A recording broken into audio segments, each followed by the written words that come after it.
Hello everyone, today we are going to discuss about the one-tailed or directional hypothesis testing, and after that we will discuss the two-tailed or non-directional hypothesis testing.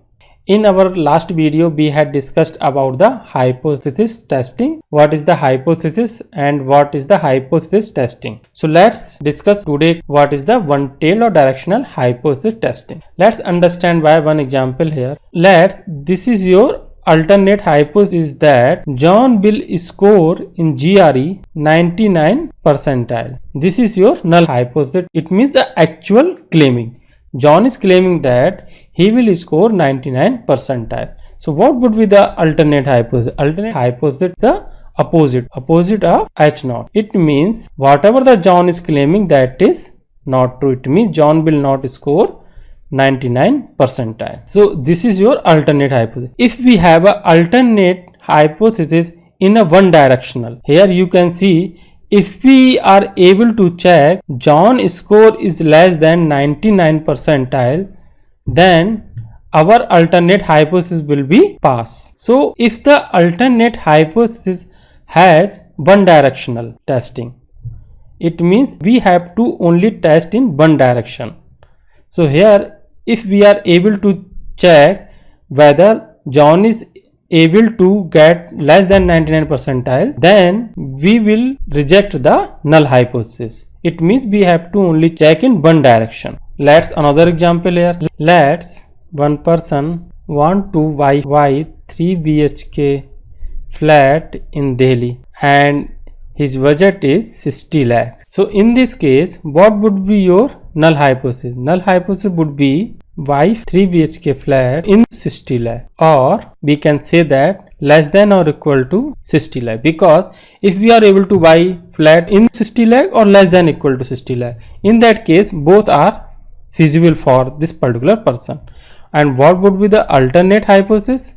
Alternate hypothesis would be if he is not able to buy flat in not equal to 60 lakh, or we can write in such a way that if he is able to buy the flat is greater than 60 lakh. So in this case you can see that our alternate hypothesis will perform in one direction, means in right direction. It means if this is your 60 lakh, this is your 50 lakh, this is your 40 lakh, so we have to perform the alternate hypothesis in this particular direction only. So this is called your one tail hypothesis, where the alternate hypothesis will only be performed in one direction to reject the null hypothesis. Now let's understand what is the two-tailed or non-directional hypothesis. It is just like the opposite of your one tail. In the one tail, what we do alternate hypothesis in either in left side or in right side. It means we do alternate hypothesis in one direction to reject the null hypothesis. What in two tail, what we have to do, we have to perform the alternate hypothesis in both direction, in left as well as in right side. Let's understand by one example here. You want to buy 10 million box from the production house. So in that case, and your null hypothesis is that your box height should be equal to 5 inch. It neither be less than or greater than 5 inch. It exactly equal to 5 inch. And what would be your alternate hypothesis in this case? So in this case, you have to verify the height that should not be less than or equal to 5. It means if your height is less than 5 or if your height is greater than 5, so there is a two directional hypothesis. It means you have to verify the alternate hypothesis in two direction. Okay, this is your 5 inch. So you have to verify in this direction as well as to check, let's say 7, 8.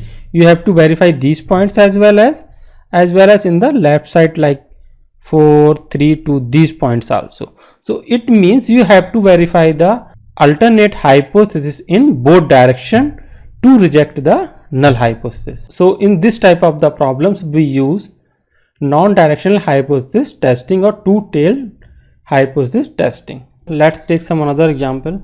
There is a printer cartridge company which claim that black and white cartridge print the 500 pages per cartridge. To me, they are claiming that population average is 500 pages per cartridge.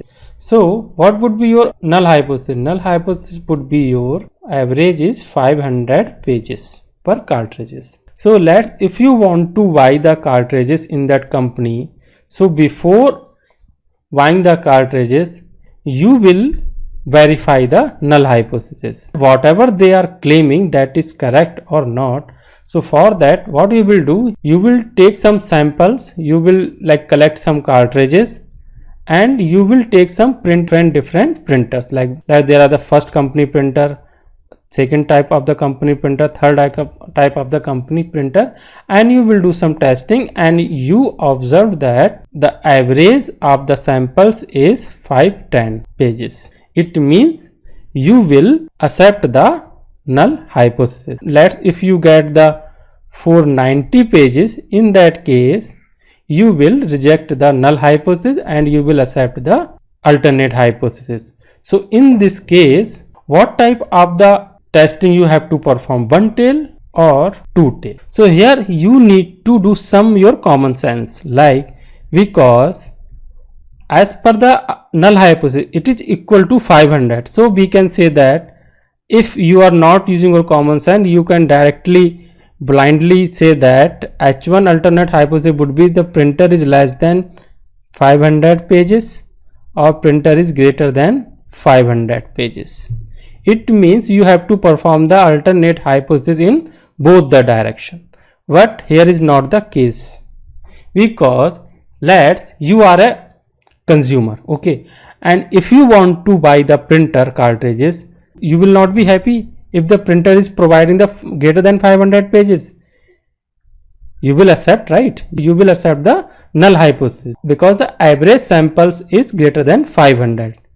So we can say that null hypothesis is accepted. So in this case, we will only perform the one tail, and that would be your P is less than 500. So there are some cases where you have to use your common sense.